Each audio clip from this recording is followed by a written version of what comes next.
Bonsoir, voici l'analyse technique du CAC 40 pour le 1er octobre.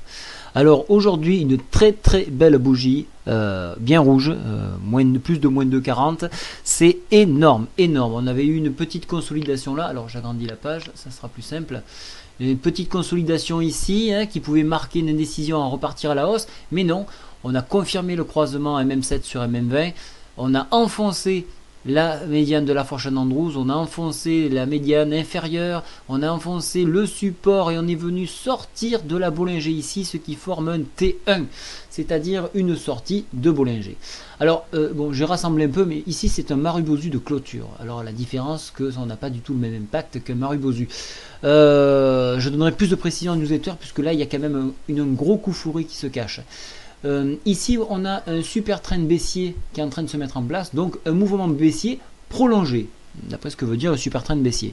On est toujours sur un SAR baissier, on a laissé notre gap derrière, et donc dans la logique, si on fait abstraction de pas mal de choses, on viendrait chercher le support ici à 3330, ce qui correspondait à peu près ici au bas de la fourchette d'Andrews. Voilà. Alors, l'intérêt d'aller vraiment encore plus bas, c'est justement de venir chercher quelques lignes qui sont restées donc dans ce sens-là. Pourquoi je dis que c'est un coup fourré?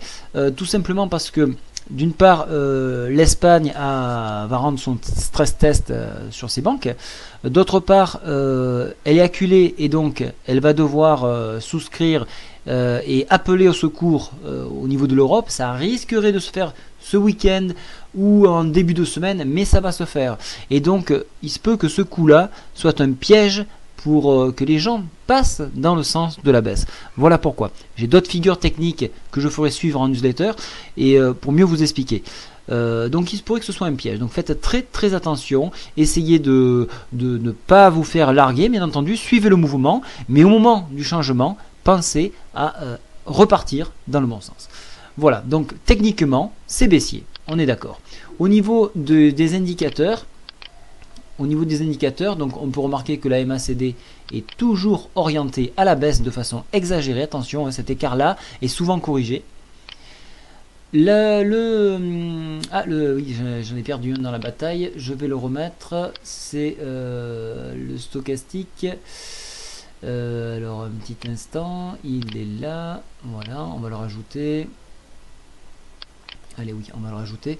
Donc on voit ici donc qu'on est sorti donc de la zone neutre et on est passé en zone de survente. Donc attention là aussi aux corrections, on est tout à fait décalé et si on regarde ici donc sa moyenne, on est vraiment trop bas, c'est vraiment une exagération. Donc ça, on peut se méfier, ça peut se corriger lundi en open. Voilà, attention au gap d'open. Moi, les Marubozu de clôture, souvent, c'est corrigé. Enfin, c'est quasiment tout le temps. Voilà, je vous souhaite une très bonne soirée. Je vais faire l'analyse hebdomadaire qui, elle, montre des résultats peu encourageants pour une continuité haussière. Voilà, bonne soirée à tous et très bon week-end. Au revoir.